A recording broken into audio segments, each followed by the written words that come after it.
1. Fix natin to. We are live right now.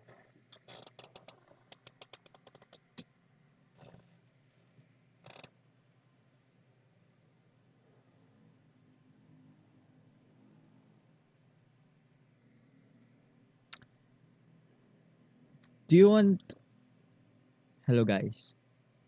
Do you want to achieve your dreams?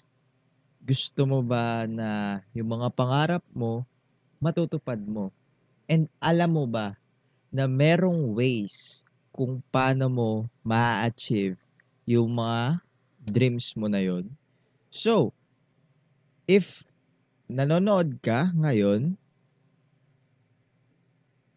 comment down below para makita natin. And feel free to comment down below. So, ano ba yung pag-uusapan natin this night?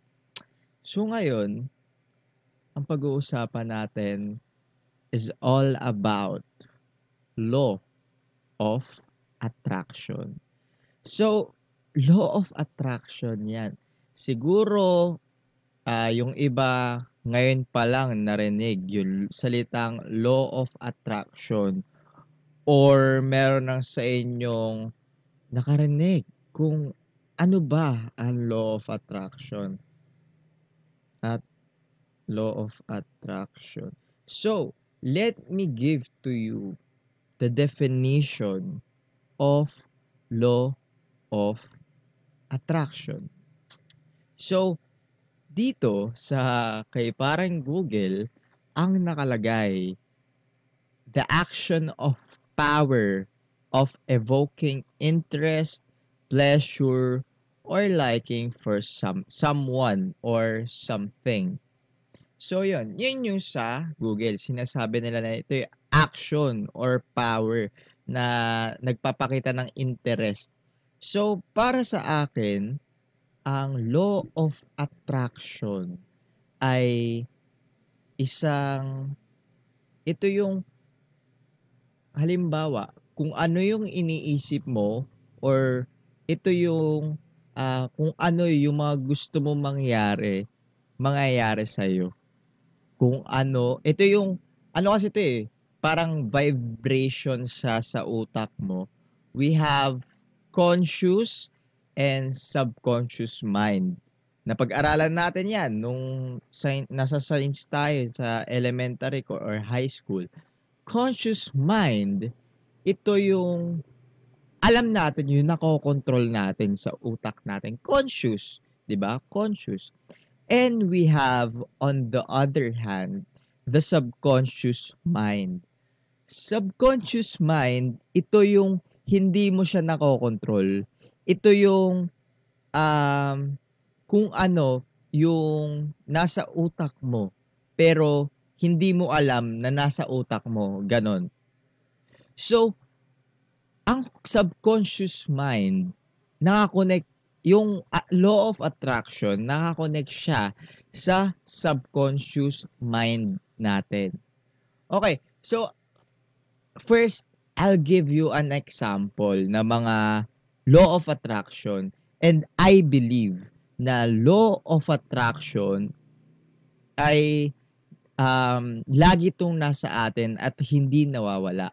But first, shout out kay Kuya Rajiv. Thank you, Kuya Rajiv, sa pagko-comment mo in our stream. So, next is examples. Biggest example ng law of attraction para sa akin, di na ako lalayo sa mga alam ko naman na lahat tayo nakakapanood kay Kong TV. Ano na si Kong ngayon? Super successful na niya. As in, lahat ng mga pangarap niya, natupad na niya. Si Kong TV, excuse me, hindi naman siya ganun agad eh. Hindi siya ganun nagsimula. Hindi siya nagsimula as ano agad, as in successful na agad. Dati, patambay-tambay lang siya. Dati, nagva-vlog-vlog lang siya. Hanggang ngayon naman.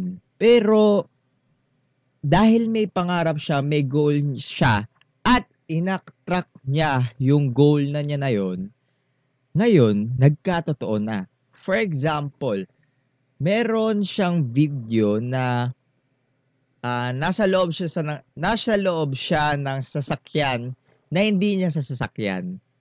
Okay? Hindi niya sa sasakyan. Tapos, finil niya lang, sinabi niya sa sarili niya, kinlaim niya sa sarili niya na ito nakikita, hindi pa sa kanya to, hindi pa sa kanya yung kotse. Itong kotse na to, alam nyo, akin to. Magkakaroon ako ng ganito. So, finil niya. Inisip niya na as if sa kanya na talaga yon. Finil niya na, ay, magkakaroon ito ko, akin na to, akin tong kotse na to. So, yung utak mo, yung subconscious mind mo ngayon, ipaprocess niya na you have a goal, 'di ba? Na gusto mo ng kotse. So, dahil sa pag-attract mo na 'yon, mangyayari 'yon if dadagdagan mo ng gawa, 'di ba? If dadagdagan mo siya ng gawa, hindi yung puro dada, 'di ba? Hindi yung puro ano ka lang, puro pangarap ka lang, puro sabi ka lang ng mga gusto mo sa buhay, pero wala ka namang ginagawa, nakatambay ka lang, nakahiga ka lang, walang mangyayari sa'yo. Pero if si Kong, ginaya natin si Kong TV, na nangarap siya and sinisigaw niya sa buong mundo, sa vlog niya, yung mga pangarap niya. And ngayon, sobrang nakaka-amaze na yung mga pangarap niya noon, natupad na ngayon. At sobrang nakaka-motivate. Kasi sabi nga nila, 'di ba? Libre ang mangarap. Kaya mangarap ka ng mangarap, 'di ba? 'Yun ang sabi nila. Kaya ayun, if you have a goal, if you have a dream, do it. Don't let anyone, don't let anyone ruin your goal. Tandaan nyo yan. If may goal kayo, wag na wag kayong papayag na maapektuhan kayo sa mga naysayers. Sabi nga ni Arnold Schwarzenegger, naysayers. Ito yung mga hindi ka na susuportahan, sisiraan ka pa at sasabihan ka pa ng kung ano-anong masama, or sasabihan ka kapag sobrang taas ng pangarap mo, sabihin na imposible yan, prove them wrong. At ulitin ko, prove them wrong. Yung mga tao na yan, gawin mo silang motivation. Gawin mo silang motivation. Turn the negative into positive. Imbes na ma-discourage ka sa mga sinasabi nila about your dreams, gawin mo silang inspirasyon. Gawin mo silang inspirasyon na sabihin mo sa utak mo, yes, ginaganyan-ganyan mo ako ngayon, but if nangyari, hindi ka naniniwala sa akin ngayon, pero once na nangyari na yung goal ko na to, pasasalamatan kita. Pasasalamatan kita dahil mas na-motivate ako sa pangda-down mo sa akin. Mga ganon. And one of the reasons kung bakit sobrang saya mag-attract ng dreams, sabi ko nga kahapon sa live natin, kasi kahapon nag-live din ako, um, kailangan, if may goals ka, kailangan alamin mo at pagtrabahuhan mo yung goals na yon, 'di ba? Pagtrabahuhan mo. Kasi kung puro ano ka lang, puro hilata ka lang, wala naman nangyayari sa'yo. Wala mangyayari sa goals mo. Pero if halimbawa, you have a certain goal, meron kang goal na halimbawa, basta, you have to have a smart goals. Ano yung smart goals na yon? Una, S, specific. You have to be specific in your goals. Kailangan, halimbawa, sasabihin mo, gusto mo, halimbawa sa atin, mga content creator, mga YouTuber, sabihin nyo, this February, magkakaroon ako na, magiging 1,000 subscribers yung YouTube ko. Ayun, nakita nyo, merong date, a specific date, February, merong kung ano yung goal mo, magkaroon ng subscribers, and kung ilan yung subscribers mo. You should have a specific date on your goals. Kasi kung wala kang deadline sa goals mo, hindi ka mapupush. Hindi mo siya pag-iigihan. Parang hihintayin mo lang yung hihintayin mo lang yung moment na mangyari yung gusto mo mangyari. 'Di ba? So, ganun siya na isipin mo yung goals mo specifically. So, tapos sa SMART, tapos na tayo sa S. Dumako tayo sa M. Ano yung M na yon? Measurable. Kailangan yung pangarap mo measurable, na may measure. Halimbawa, na may measure siya. Starting from now hanggang February. So, measurable, na may measure siya. Kung ganong katagal, kung ganong kabilis, measurable na dreams. Sunod sa SMART, A, attainable. Kailangan yung pangarap mo attainable, hindi yung super duper duper impossible. Pwede ka bang mangarap ng impossible? Kasi sabi nga ni Luther King, if I'm not mistaken, all dreams are all things are impossible until someone made it possible. Ulitin ko, this is not the exact words na sinabi niya. So, i-rephrase ko lang. Sabi ni Luther King, all things are impossible until someone made it possible. 'Di ba? Ayun nga, 'di ba? Lahat ng bagay impossible until someone is ginawang possible yung bagay na yun. I will give you an example. Dati, on mga sinaunang panahon, meron silang sinasabi na merong research or may doktor na nagsabi or specific na hindi mo kayang tumakbo ng 4 miles in 1 minute. So, ayun.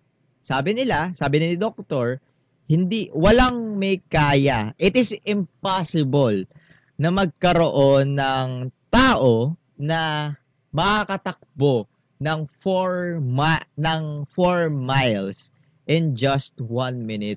So, sobrang tagal na pinaniwalaan ng tao yung bagay na yon until may isang tao na nag-break ng record na yun, which is sabi nila imposible. Imposible na ma-break mo yung goals, yung record na yun na hindi ka makatakbo ng 4 miles in just 1 minute. So, ayun na nga. merong isa, hindi ko lang siya kilala. Merong isang naka-break ng 4 miles in 1 minute in racing sa pagtakbo. And then after that, merong isa ulit nakapag-break. Merong isa ulit. Until lahat ng sinasabi nilang impossible, naging possible na. So, ayun yung sa attainable. Okay, ulitin ko. On SMART sa S, B is specific. Specific dapat. Specific tayo dapat. Sunod, M. Sa M natin, measurable. Ganong katagal ang gugugulin mo para makuha yung goal na yon. Third, attainable. You should know if kailangan maniwala na mangyayari yon. Kailangan attainable. Kailangan makukuha mo talaga yung bagay na yon. Pwede kang mag-dream ng impossible, but hindi yung sobrang impossible. Kasi nga, sabi ni Luther King, if I'm not mistaken, kung si Luther King nga yun, na comment down below kung sino nagsabi nun kung alam nyo. Sabi niya, everything is impossible until someone made it possible. So, ayan. So, sa R na tayo. Sa R natin, be realistic. Ayan. Be realistic sa mga bagay na i-goal mo. Halimbawa, may goal ka na gusto mong makalipad ng gamit lang kapa or yung kapa ni Superman. That is impossible. Siguro in the future, kapag may naka-invento na. Pero that is impossible. That is very impossible. Na makakalipad ka na walang harness, na kapa lang, yung yung tela lang. So, it is impossible. You should be realistic on your goals. Okay?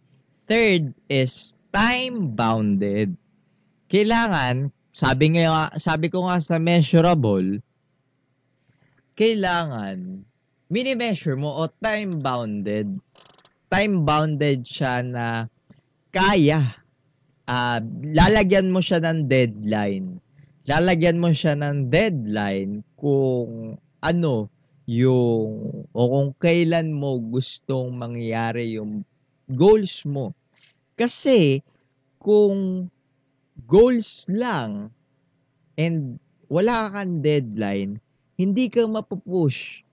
Hindi ka mapupush na gawin yung mga bagay na yon. But if you have a deadline, mapupush ka na gawin iyon. Parang sa school, 'di ba? Ang daming project and sobrang deadline din, 'di ba? Ang daming project and binibigyan tayo ng deadline. Bakit? Bakit? Ba't tayo binibigyan ng deadline? Kasi, halimbawa, may isang project tas hindi ka binigyan ng deadline, sasabihin mo, ay, bukas ko na gagawin yan. Wala naman deadline. Kahit kailan naman, pwede kong gawin yan. So, hindi tayo napupush. But, alam ko, karamihan sa atin, ganito yung ginagawa. Kung may deadline, halimbawa, December 30 yung deadline, gagawin mo na before December 30 or December 29, gagawin mo na yung project mo na yon. 'Di ba? So, 'di ba? Kailangan time-bounded ang goals natin. Okay? So, ayun yung pag-goal setting kung paano natin i-determine kung ano yung goals natin. So, comment down below sa mga nanonood dyan na law of attraction. Paki-comment down below, law of attraction. para malaman natin and para makita natin kung sino yung mga nanonood sa atin. Comment down below, huwag kayo mahiya. Law of Attraction. Ayan. Yan. Sobrang saya ko kasi kahapon, kwentong-kwentuhan muna tayo. Konting kwentuhan muna tayo. Kahapon, nag-live ako. Test live lang naman. Nasa utak ko, test live lang. As in. And then, hindi ko na-expect na ang daming nanonood. Ang daming nanood. And ang daming sumuport. Which is very, very thank you. From the bottom of my heart. So, ayun na nga. As in, test live lang dapat yun. Wala akong agenda sa utak ko. Wala akong topic sa utak ko. And then, hindi ko inaasahan, umabot tayo ng almost 1.5 minutes dun sa live na yun. Dahil sobrang daming pinagkwentuhan. And then, sobrang thank you sa mga nanood, sa mga nanonood, at sa mga patuloy na manonood ng bawat live or stream natin. Ano ba? Live or stream? Ano mas gusto niyang itawag? So, ayun. That is for... Ayan, hello kay Diana Rose Banyas. Hello sa'yo. Law of Attraction. So, Law of Attraction. Ito na, magiging technical na tayo about sa Law of Attraction. Paano nga ba mag-attract ng mga dreams or goals mo? Ito na. This is how you attract your dreams. First, di ba, pinag-uusapan natin si SMART goals. You have to have a goal first. Okay? You have to have a goal. Kasi kung wala kang goal, walang mangyayari sa'yo. Diba? So, ganito yung gagawin nyo. First, kumuha kayo ng papel. Ito, this is pretty effective. Galing ito sa book na Think and Grow Rich. Ayan. Think and Grow Rich by Napoleon Hill. So, here, sinasabi niya na if you want to achieve your goals, dito nagsisimula yan eh. Dito nagsisimula sa utak natin. So, kailangan isulat mo sa papel yung pangarap mo. So, ano-ano yung mga isusulat mo sa papel. Okay? So, isusulat mo doon yung mismong goal mo. First, yung mismong goal mo. Okay? Goal. Second, yung kung ano yung willing kang i-sacrifice para makuha yung goal na yon. I-sacrifice or second, kung ano yung willing na ibigay mo sa ibang tao na kapalit. Kasi we should give back. Okay? So, dun sa goal na yon, be specific, be smart, specific, measurable, kung ganong katagal mo siyang gagawin. Second, attainable. So, wala na yun. Basta, goal, kung kailan mo tatapusin. And, halimbawa sa pera, kung magkano yung goal mo na yon. And then, once na nasulat mo na siya, ito na yung kailangan mong gawin. Then, nasulat mo na sa papel. Yung kung anong goal mo, kung kailan mo gusto, kung ano yung willing na, kung ano yung mga dapat mong gawin. And third, i-reverse engineer mo yung goal mo kung paano mo siya magagawa. Okay, kung paano mo siya magagawa, I will give you an example later. Actually, ngayon na. SMART. So, first, syempre, halimbawa ako, on my YouTube career, ano lang to, small attraction lang muna. Ilalagay ko gusto ko magkaroon ng 1,000 subscribers. So, gusto kong magkaroon ng subscribers sa YouTube. So, yun yung main goal ko. Second, kung kailan. Kung kailan. On February. And kung ilan. 1,000 subscribers. So, yung mga goals mo na yon, isusulat mo and iti-turn mo into sentence. O, halimbawa, ang goal ko, magkaroon ng 1,000 subscribers on my YouTube sa February. O, ulitin ko. Gusto ko magkaroon ng 1,000 subscribers sa YouTube on February. So, sinulat mo na sa papel. Sinulat mo na siya sa papel. After that, pagkasulat mo sa papel, kailangan mo raw, lagi siyang makita. Kailangan yung papel na yun, lagi mo makikita. And, ire-recite mo siya twice a day. First, pagkagising mo. Second, bago ka matulog. So, araw-araw yon. Kasi sabi nga ni kung ano yung nasa utak mo, yun yung masasabi mo. Kung ano yung masasabi mo, yun yung magiging actions mo. Parang kung ano yung thoughts mo, becomes your words. Kung ano yung mga words mo, becomes your action. Kung ano yung action mo, becomes your reality. So, ayun na nga, ulitin natin. Shout out, thank you very much, Loris, Jo, sa pag-comment. Thank you with a white heart. So, ayun na nga, mabalik tayo. First, isulat sa papel. First, know your goals. Second, isulat mo sa papel. Ang goal, kailan, at measurement, if magkano, ano, kailan, mga ganyan.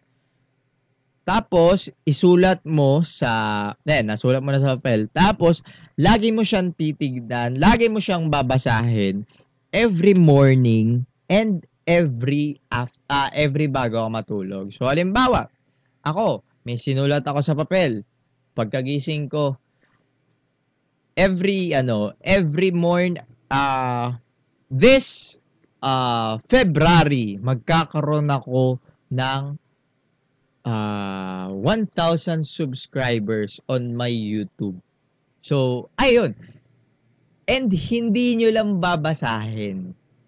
Kailangan, lagyan nyo siya ng emotion. Dikitan nyo siya ng emotion na you are believing na mangyayari talaga yun. Nasa utak mo na mangyayari yun.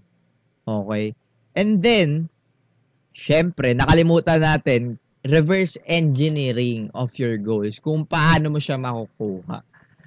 Okay? Kung paano mo siya makukuha. For example, paano ko makukuha yung goal ko na magkaroon ng 1,000 subscribers on my YouTube? So, syempre, post a content on YouTube and make a live on Facebook para mga ganon. And give value to others para mag-subscribe sila.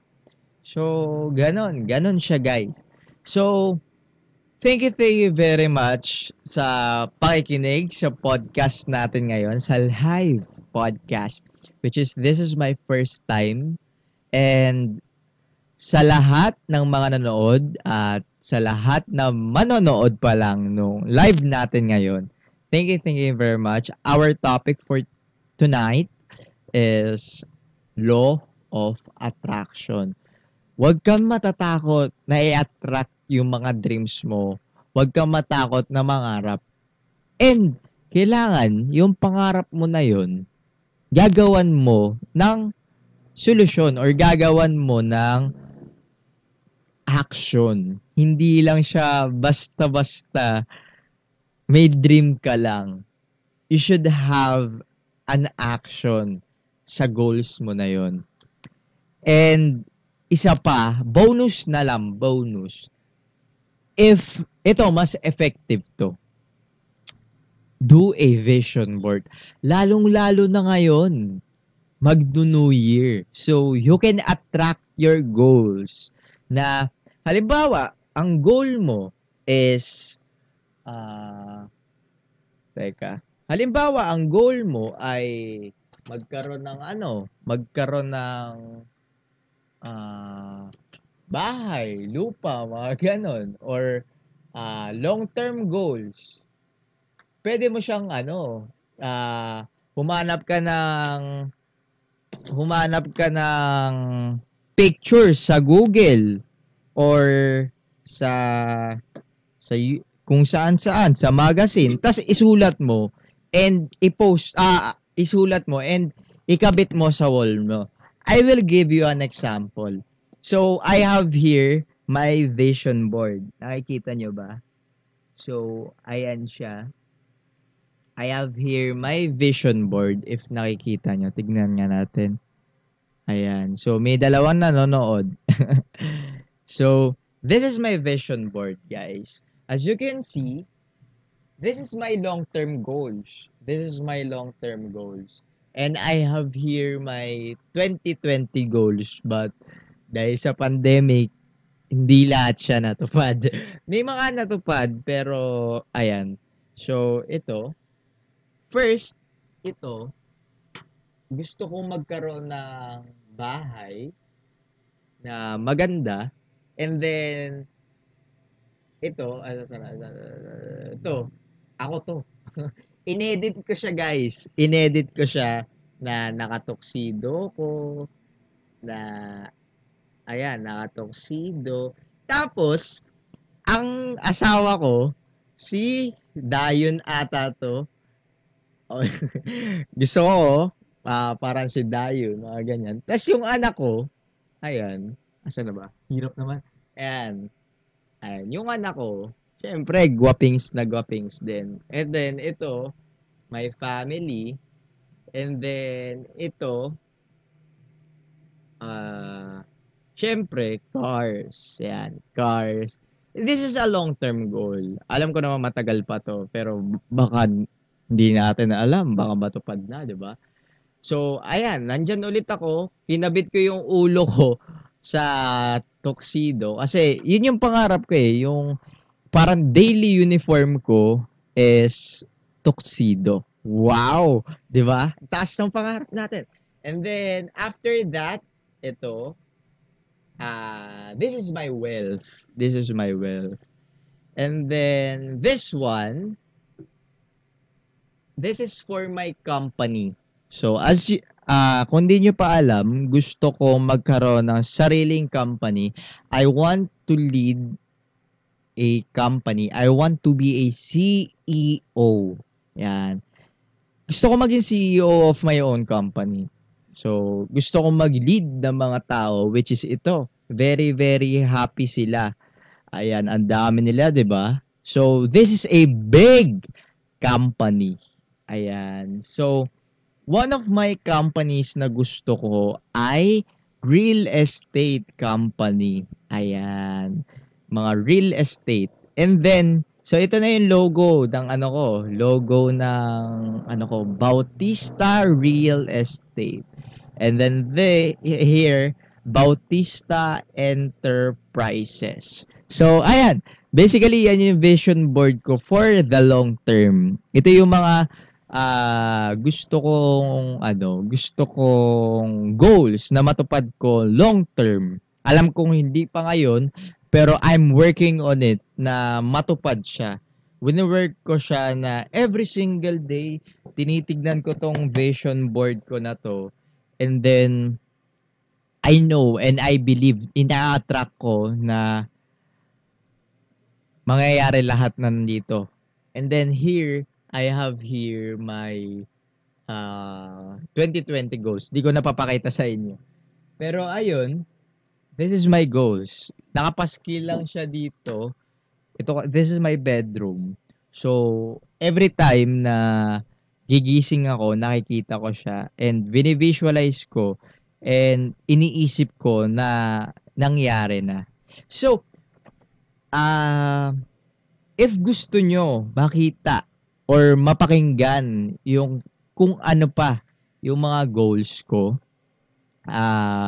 nagkaroon ako ng interview or in-interview ako ni Gerald sa podcast niya. And nandun, pinag-usapan din namin yung law of attraction. So, doon nag-attract kami. And then, sobrang saya, sobrang sarap sa feeling. Kung gusto mo panood, search nyo sa YouTube, Jacobson 101. And then, syempre, manood na rin kayo sa YouTube ko. And paabuti natin ng 1,000 subscribers. Please do subscribe kasi sobrang dami kong contents na ipopost doon, which is, I believe, and sana makatulong sa inyo. Mentally, physically, emotionally, at lahat ng li. So, ayan. Ano-ano ba yung mga contents natin doon? Siyempre, podcast. First is podcast. So, podcast talaga siya. And then, ang mga topics doon about money, about entrepreneurship, about self-development, about leadership. And, ang kagandahan doon, merong ibang magsasalita. Meron akong ini-interview na iba't ibang people which is yung nakapunta na or napuntahan na yung goal na yung goals nila sa buhay nila. So ibig sabihin, hindi lang siya basta-basta. Hindi lang siya focus-focus. Parang talagang real deal na siya. So sabi ko nga, in every episodes, sobrang dalang ko maglabas ng episode na interview kasi gusto ko na every single people or every single guest na i-guest ko is super quality. So, ito nasabi sa akin to ni Sir Brycan. Shoutout sa'yo, Sir Brycan Dayaw, na sabi niya, parang may nagtanong sa community namin or sa group namin na every time kayo, tuwing kailan kayo naglalabas ng new episode, kinoment niya na every time na merong quality guest. So, nakita niyo yun? Every time na may quality guest, yung iba, sinasabi nila, twice a week, every month, mga ganyan. Pero Sir Brycan, sabi niya, every time na may quality na guest. So ako parang, wow, he gives, talaga, quality, and he brings value to the table talaga, which is, gusto ko rin na ganun ako na, hindi ako maglalabas ng episode. I will not, hindi ko siya mamadaliin. Hanap ako ng mga quality guest. And mga pangarap ko na mga guest talaga is mga entrepreneur. Kasi yun yung goal na gusto ko na itahakin. Gusto kong matuto sa kanila. And ang kagandahan dito, hindi lang ako yung natututo. Which is kayo rin. Kayo yung main priority. Na hindi lang ako yung natututo. Kayo rin mga nanonood. So, ayun. You can visit my YouTube, Richard Bautista, and on my Spotify, The Richard Bautista Show. Pero sa YouTube, you can search na The Richard Bautista Show. Lalabas din naman yung Richard Bautista doon. And then on my Facebook, ito, kung saan tayo nagla-live, Richard Bautista, you can follow my page. Okay. So, okay. So, ayun. Thank you very much, guys. Thank you. And, as always, Lagi ko sinasabi, always remember, just keep on grinding. Thank you guys!